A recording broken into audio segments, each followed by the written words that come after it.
Free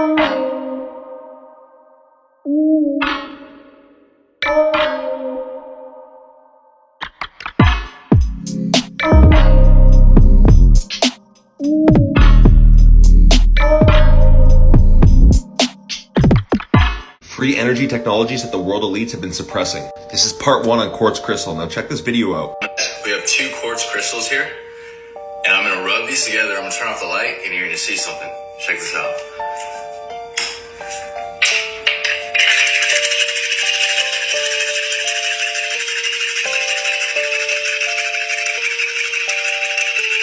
Now, not only are quartz crystals highly electric, but they are the highest vibrational objects on this planet. They vibrate about 786,000 pulses per millisecond, and they are neither a solid or a liquid. And Nikola Tesla said, if you want to know the secrets of the universe, think in terms of energy, frequency, and vibration. And people have built crystal power motor cells that have been running for years. Not to mention quartz crystal is used in our clocks, our watches, microprocessors. Even your smartphone uses a liquid crystal display. And Mark Cummings, a university professor, actually discovered if you wrap copper wire around a quartz crystal, pump energy into it, then 30% more energy will come out of it than was going into it. And then the mainstream science came in to suppress all of these findings. Tesla also knew that a crystal was a living being, and this is surely something that our ancient ancestors utilized for free energy technology. Peace and love.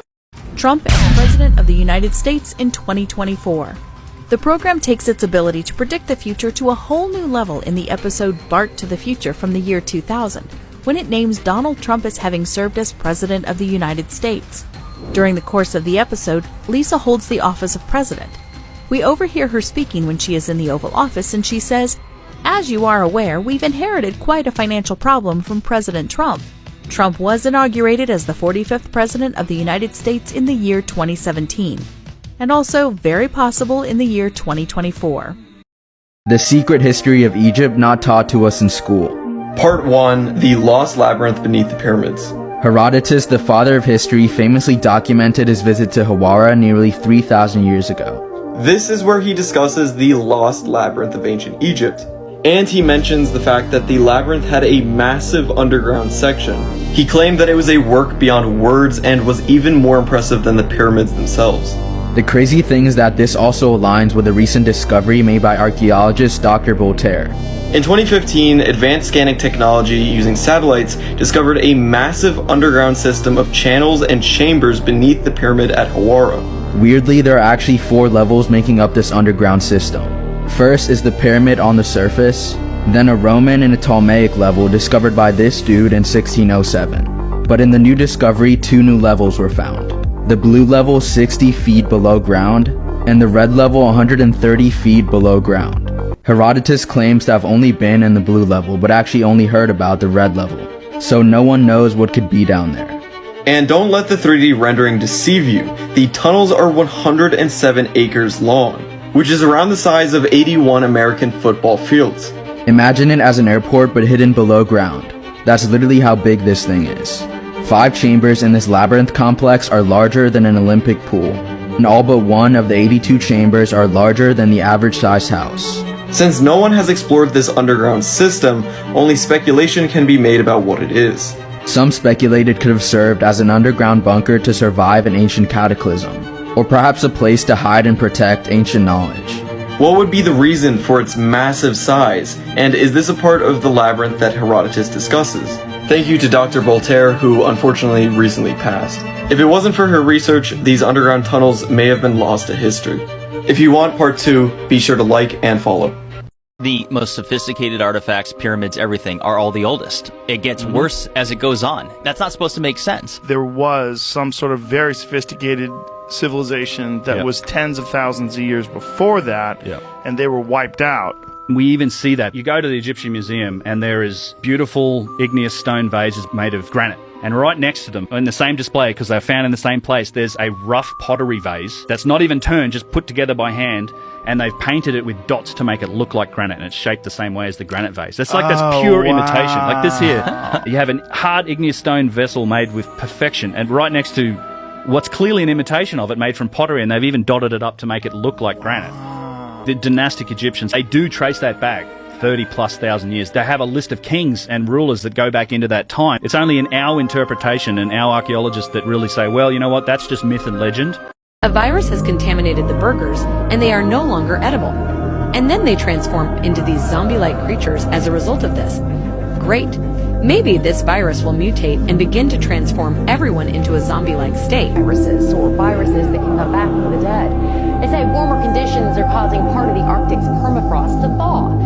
Thaw significantly. They say some viruses that have been lying dormant for tens of thousands of years could reemerge and possibly endanger animals and humans.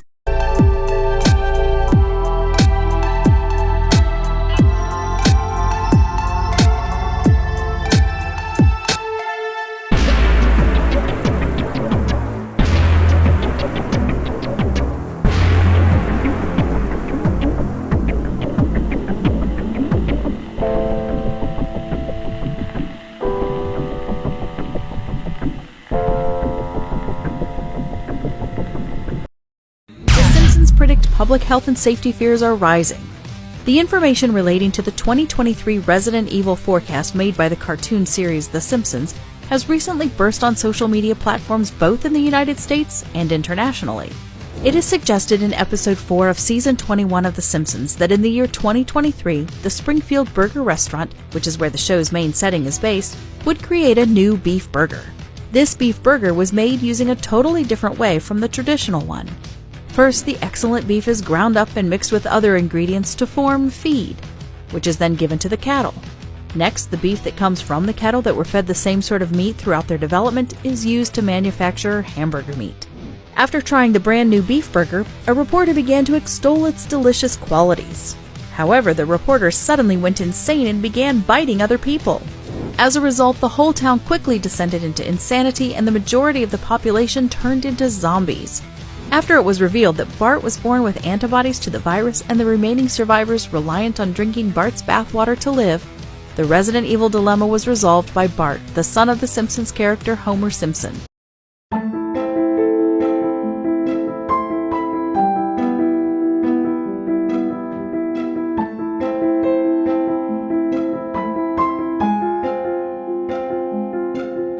Vanga, a semi-literate blind woman from Bulgaria, was a clairvoyant who predicted the future with an accuracy of 80 to 90%. In 1989, she said, American president will fall after being attacked by the steel birds. Was this a direct prediction of the attack in New York City on September 11, 2001? She also predicted the election of Barack Obama. The 44th president of the United States will be an African-American man. Everyone will put their hopes in him. Some other accurate predictions include the fall of the Soviet Union, the death of Princess Diana, and a Chernobyl nuclear disaster. She died in 1996, but her predictions are arguably still coming true in the present day and reach thousands of years into the deep future. Baba Vanga allegedly received her gift as a child after being pulled into a tornado and thrown into a nearby field, her eyes covered in sand and dust. Her sight would never return, but from that day it was said that she was able to see visions with her mind's eye, including seeing a person's life play out from start to finish, future events, and being instructed by alien-like creatures that look like clear reflections of shimmering water. What exactly did Baba Vanga say would take place in the future? Here are some highlights of her many predictions from the present day to what she predicts will be the end of the world in 5079. Cities will be hit with water shortages and there will be an unfriendly alien invasion via an asteroid. Humans create a new power source, possibly nuclear fusion. Sea levels rise due to climate change. Synthetic organs become readily available for everyone, with transplants becoming commonplace. A new virus appears that makes people age rapidly in a matter of seconds. An artificial sun heats up the dark part of the Earth. A space agency receives signals from deep space. Cities are being constructed deep under the surface of the ocean with the help of extraterrestrials. Animals become human-like. The Mars colony becomes fully self-sufficient and demands separation from Earth. Humans come to horrifying realizations while scouring the universe for aliens. A returning rocket brings an intergalactic virus back to Earth. The Earth is in grave danger from something in outer space. An asteroid collides with the moon, creating a dust cloud around the Earth. Life on Earth ends, but humans continue in other solar systems. A universal cure to all disease is discovered. Immortality becomes the norm. Human prosperity peaks with 340 billion people living across many planets and solar systems. The edge of the known universe is discovered. Humanity wants to leave the known universe, with 40% deciding to stay. The universe ends. Will any of these sci-fi sounding predictions actually come true? According to the quantum universe hypothesis, given enough time, anything can and will happen as multiple universes are playing out every possible scenario for infinity. This logic, somewhere in the infinitude of the multiverse, everything Baba Vanga has predicted has and will come true.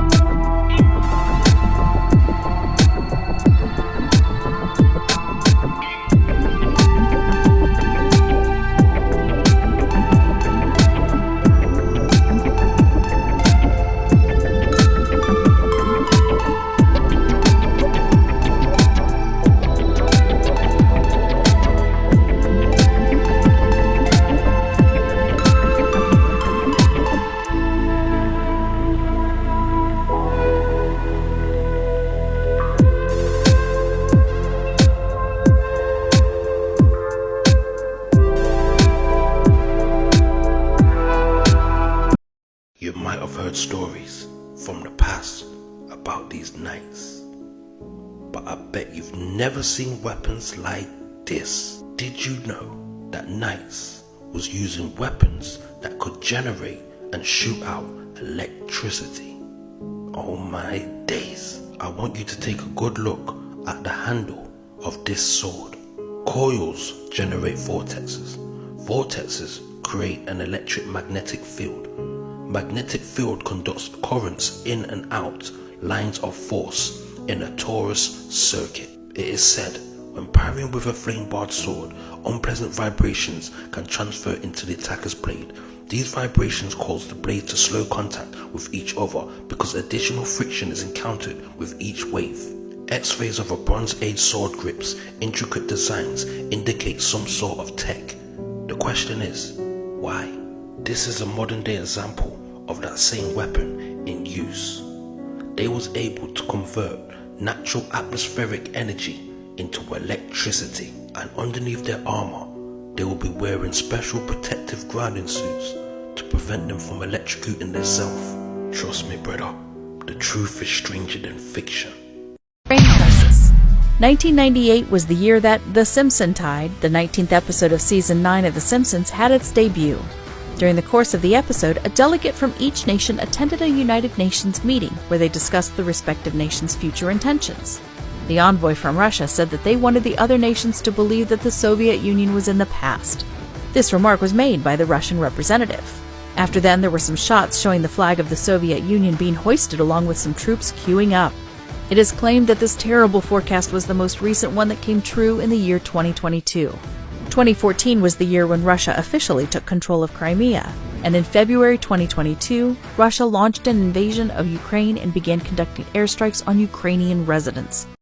This diver found a giant helmet in the bottom of the Indian Ocean by Madagascar. Although we can clearly see this giant gladiator helmet, for some mysterious reason, this event is nowhere to be found online. There was a discovery in Madagascar of a megafauna, where 10-foot tall elephant birds and giant predators lived there over 1,000 years ago. So could this really be the helmet of a giant, or is it just faked? The cartoon family lives in a version of Westworld in which the employees of the amusement park utilize a Cybertruck to transport broken robots to a facility where they may be repaired. Monorail Homer becomes caught in an endless loop of a catchphrase, and the humanoid robot has to be turned off by flipping a switch on his nose. After that, he is hurled into the cargo area of a Cybertruck. During the episode from Season 26, when Tesla's CEO landed in Homer's garden and the two quickly became friends, he provided his own voiceover for the show. Bart and Lisa decided to take Elon's vehicle for a joyride, and in order to activate FSD, they enter the password Musk rules. The play, however, takes an unexpected turn when Mr. Burns makes a plot to murder. The World's Fair's Down Under. Because a country founded by a bunch of prisoners less than 100 years ago, and 20 years before it even officially became a country, they decided to have two world fairs back to back. This one here in Sydney. Of course, with the same silly time frame of them all, less than 2 years to construct these marvels, and tore down in 2 years afterwards. And then in 1880, you had the World's Fair in Melbourne, the first official World's Fair in the Southern Hemisphere, they say. Because I guess the one the year before in Sydney just didn't quite make the grade. Fair in 1879, and a fair in 1880. What a great way to start a new country.